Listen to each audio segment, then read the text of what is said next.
So, do you remember the first time you got to catch Dwight and what you thought? It was my first start in the big league, so yeah, I remember it, April 19, 1986. It was a thrill that I was able to do several times over the next few years, but that first start in the big leagues and catching the premier pitcher in all of baseball, I cherish that and will always remember that. Yeah, it was definitely a thrill. I had a conversation with Roger McDowell the other day, and we were talking about pitching because he's also a pitching coach. We were talking about fastballs, and and we came to the conclusion that all fastballs aren't created equal. Even though they might be the same mileage, what was it about Doc's fastball that made it so special, over and above the curve?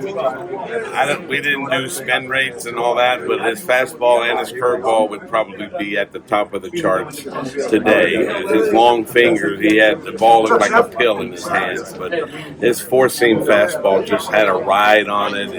It stayed true, but it obviously didn't rise, but it gave that illusion, it gave that sense. But it was pure. It was just electric. Different from others, as you said. They might have the same radar reading, but his was different. His curveball was off the charts.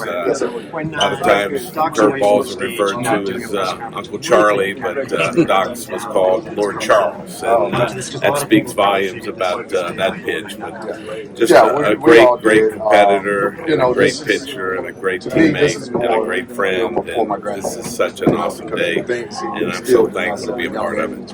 And lastly, you've had your trials and tribulations, and you've come through it.